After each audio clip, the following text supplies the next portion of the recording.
Salut à tous, c'est le June. On se retrouve aujourd'hui pour une vidéo un petit peu particulière. Je vais donc vous présenter un item de mon enfance qui a rapport avec les cartes Dragon Ball Z. Cette fois-ci, on retourne dans les années 90. J'espère que ça va vous plaire. Dans les années 90, il y avait ce qu'on appelait les vending machines qu'on trouvait donc dans les marchands de journaux, par exemple dans les maisons de la presse, etc. Et du coup, c'était des machines où est-ce que du coup vous aviez des piles de cartes comme ça à l'intérieur. Je vous ferai une petite présentation un petit peu en image de tout ça là, juste après. On avait donc toute cette partie-là, donc on mettait une pile de cartes derrière, en fait, donc c'était des trucs qui étaient complètement fermés à clé, hein, c'était accès aux propriétaires des marchands de journaux. Et du coup, en fait, à l'époque, c'était une pièce de 2 francs. Vous insériez une pièce de 2 francs dans une machine, il y avait un bouton à tourner, ça vous sortait une carte. Et des fois, si vous aviez l'extrême chance, il y avait 2 cartes qui sortaient en une fois, parce que du coup, l'une collait sur l'autre un petit peu. Et ça m'est arrivé plusieurs fois à l'époque, j'ai ce souvenir, du coup, d'avoir eu ces 2 cartes régulièrement, enfin, plusieurs reprises. C'était vraiment le gros coup de chance.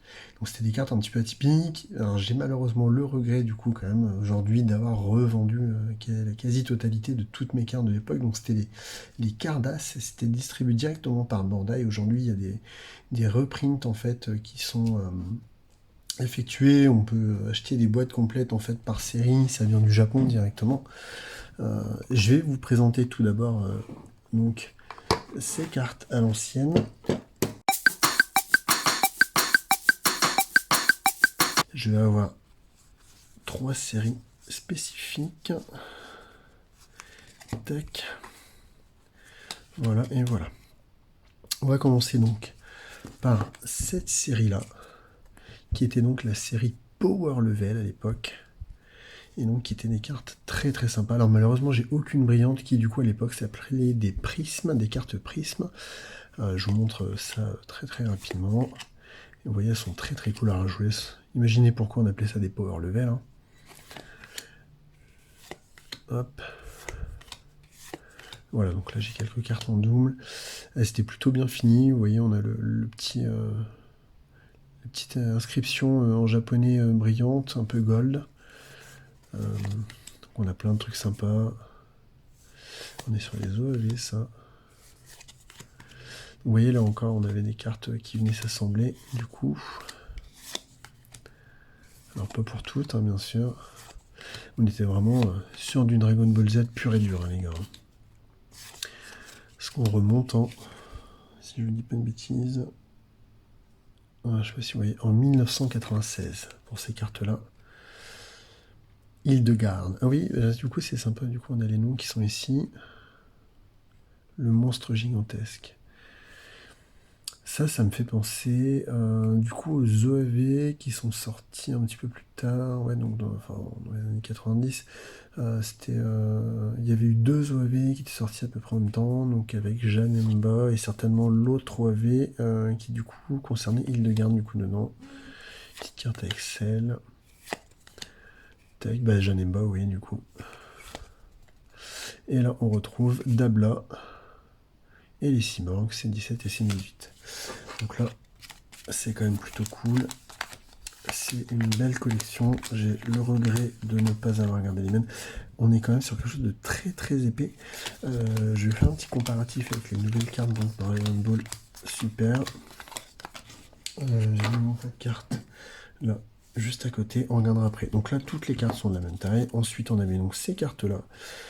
Je n'ai pas tout le souvenir, c'est toujours du Cardass, c'est une collection assez particulière, donc on avait DP15, Chichi et Saint-Gothard, donc là du coup, on avait dans les deux sens. On avait toujours une petite phrase ici, plus là encore du coup le logo Zen, un petit peu en effet prisme.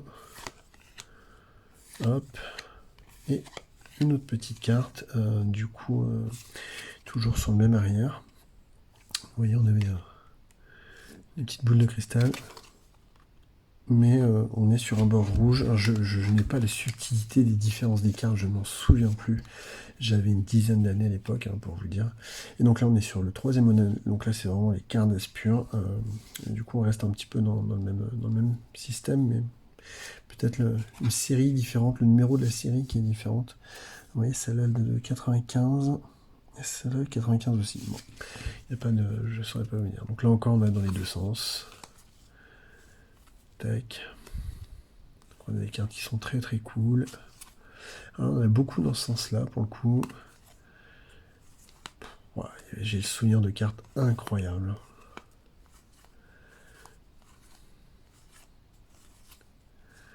Mamie. Ouais, il y en a beaucoup dans ce sens-là.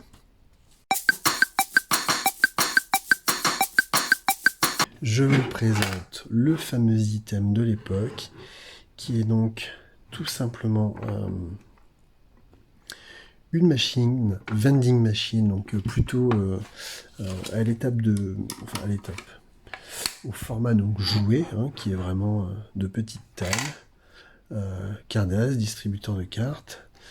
Et donc il y a deux versions, il y a une version pour le Japon, une version pour l'Europe. La version pour le Japon a donc une illustration Dragon Ball Z si je dis pas de bêtises.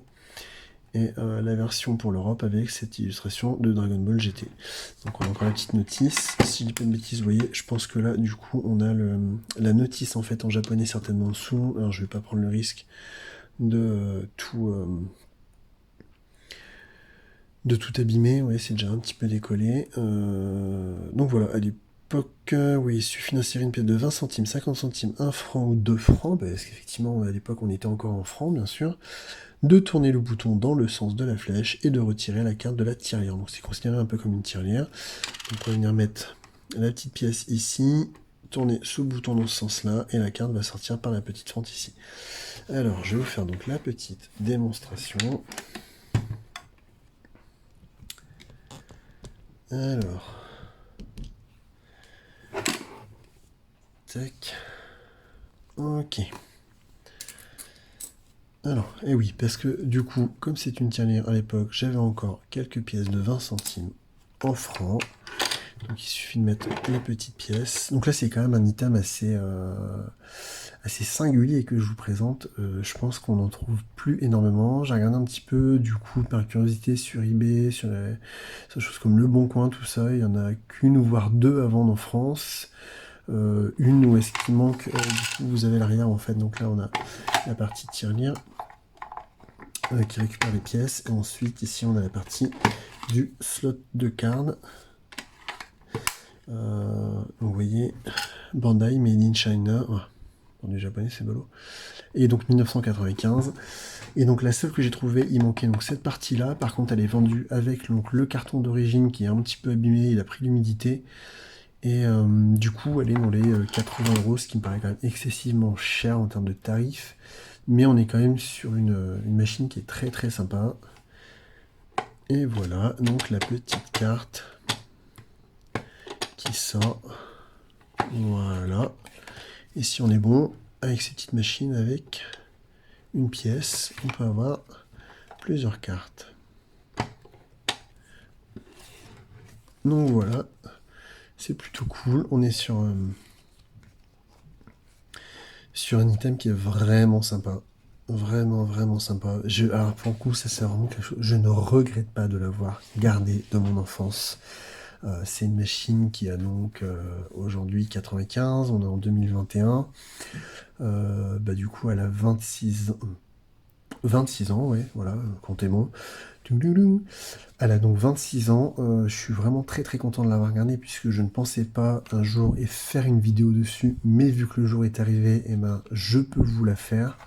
Et donc du coup, c'est juste magnifique. Je suis vraiment content. C'est un item, je pense que je vais garder toute ma vie. Je sais pas si ça vaut quelque chose vraiment particulier, mais juste pour le fun d'avoir hop, un petit Babidi Ebou.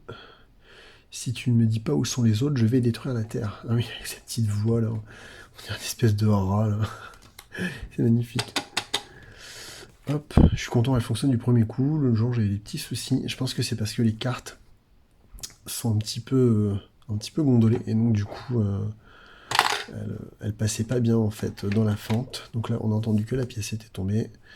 Là, on a un bon gros Gogeta des familles avec une fusion ratée, forcément, du coup. Voilà, on va se remettre une petite carte, on va continuer. Voilà, ça va être une petite vidéo bonus, une petite vidéo fun, juste pour vous présenter ce petit item qui est très très sympa, que j'adore. Un petit boubou avec Hercule et donc le chien. Donc vous voyez, alors on a des petites inscriptions. Cette carte fait renaître Hercule et le gentil boubou, pas le vilain, avec un M doré. Et donc, Mimi, Agui, Kikiki. Ok, j'adore. Je suis trop fan. J'adore cette machine. C'est vraiment. Je pense que j'ai passé des heures dessus étant petit à, à effectuer. Mais c'est incroyable. Kibito, Gohan et Kaioshin. Kibito. Oh là là, à l'ancienne. J'effectue cette petite manip d'essayer de. Je comptais de battre leur corps avec une pièce de 20 centimes en fait de francs, d'avoir le plus de cartes possible. Tac, un petit Sangoten, un petit Trunks. Bon après là je vous montre si vraiment je tourne. Ah ouais non d'accord ouais. Je les ai à la filée. Ça tombe pas. Peut-être parce que je la tiens. Ah non, mais ouais, regardez, il me les sort à l'infini. Hein. Wow, c'est fou ce qu'on peut avoir avec une pièce de 20 centimes, les gars. Hop.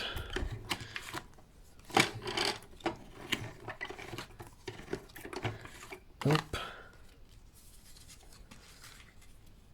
Tac, du coup j'ai un petit mélange. Hop.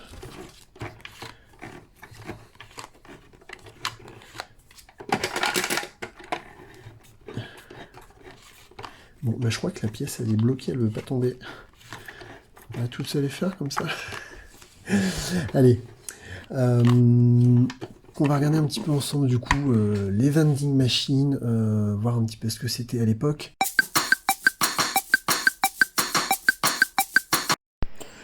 Ok, du coup on se retrouve donc pour cette partie de présentation des différentes vending machines qu'on pouvait trouver à l'époque. Donc on est sur le site de Retro Ball Zen, je vous mettrai le lien dans la description comme d'habitude. On va donc commencer par le distributeur de cartes SV2, donc ce fameux distributeur en fait, comme on peut le voir là, c'est celui qu'on trouvait dans les magasins de la presse, enfin tout du moins moi c'est l'endroit à l'époque où est-ce que j'achetais mes cartes à 2 francs l'unité, et des fois si vous aviez un peu de chance vous aviez 2 cartes collées, donc vous aviez 2 cartes pour 2 francs. Donc là on était vraiment très contents, je pense que je vous en ai parlé un petit peu dans la présentation de ma machine juste avant. Donc on voyait cette display un peu enfin on appelle ça une display également, ça n'a rien à voir avec vraiment la display, donc un ensemble de boosters comme on peut avoir aujourd'hui, mais du coup l'illustration en fait qui changeait en fonction de la série, puisque encore vous aviez plusieurs séries en allant dans le temps. On mettait donc cette fameuse pièce de 2 francs ici et on tournait le petit bouton qui est là pour récupérer la carte. Donc là on voit un petit peu l'intérieur de la machine avec donc le rack à cartes, tout le mécanisme et le bac à pièces. Voilà. Donc là, je pense pas que ce soit évident de s'en procurer une aujourd'hui en tant que particulier. À mon avis, ça va être quand même très très cher. J'ai regardé un petit peu sur eBay. Je trouve pas le modèle comme celui-ci qu'on pouvait trouver en France. C'est sur une autre version. On est quand même sur les 300 € la machine. Donc c'est quand même un sacré investissement déjà. Ensuite, on va donc avoir la micro vending machine, donc qui est un petit objet très très sympa qu'on peut avoir donc dans les gashapon au Japon. Donc vous aviez la machine et également les petites cartes qu'on trouvait également dans les gashapon. Ça fait 3,5 cm, c'est un peu plus gros qu'une pièce de 2 €, mais du coup c'est vraiment très mignon. Je vais essayer de voir un petit peu sur internet si on peut s'en procurer une avec quelques cartes. Je pense que les cartes ça va être difficile à avoir. Mais voilà, ça prend pas de place, ça peut être sympa à présenter.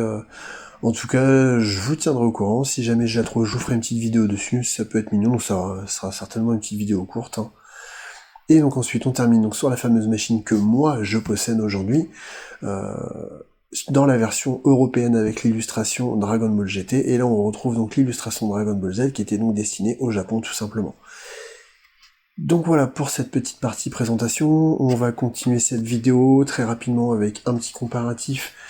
Tout simplement entre les cartes d'as de l'époque, donc les cartes qu'on avait dans ces machines, que vous voyez juste ici, donc notamment là on est sur la gamme Power Level, et également avec les cartes Dragon Ball Super Card Game qu'on peut trouver aujourd'hui dans les commerces et sur internet, tout simplement. Donc c'est parti pour ce petit comparatif. Du coup, on va voir le petit comparatif également entre les anciennes et les nouvelles cartes. Donc, vous voyez qu'il y en a une qui vient cacher l'autre, hein. On est vraiment sur... pardon, vous voyez rien. Donc tac, on est vraiment donc sur deux cartes. Alors, attendez, je vais faire... Hop, histoire que le focus se fasse bien sur les cartes. Sur deux tailles de cartes différentes. Donc là, on est sur les nouvelles cartes. Alors, en termes de quali, bon, c'est assez similaire. Oui, celle-là est un petit peu plus rigide. On est sur... Bon, après, celles-là sont pas toutes jeunes, hein, donc peut-être qu'elles étaient un petit peu plus rigides à l'époque. Alors, je vais éviter de trop l'attendre. Mais voilà, on est donc sur deux designs complètement différents. On a donc les nouvelles cartes Dragon Ball Super et les anciennes cartes de Dragon Ball Z, donc des vending machines. Voilà, donc c'est plutôt sympa. Très content d'avoir encore ces petites, même si, comme je vous l'ai dit tout à l'heure, j'ai toujours ce petit goût amer en bouche là, d'avoir vendu mes cartes. J'ai vendu ça pour une bouchée de pain en plus, si je dis pas de bêtises, mais j'étais un jeune adulte, on dira, j'avais peut-être besoin de sous. Du coup, j'ai vendu ça, je pensais pas en avoir l'utilité un jour, malheureusement. C'est comme ça. Voilà. On est donc à la fin de cette vidéo. J'espère que cette vidéo vous a plu. Si c'est le cas, n'hésitez pas à lâcher donc un bon gros pouce, ça fait toujours plaisir. À vous abonner, activer la petite clochette des notifications. Mais également, n'oubliez pas à me suivre sur les réseaux sociaux très importants, le Twitter, l'Instagram, juste ici. D'ici là, on se retrouve dans une prochaine vidéo. Donc on se dit vendredi à 18 h. Donc portez-vous bien, à bientôt.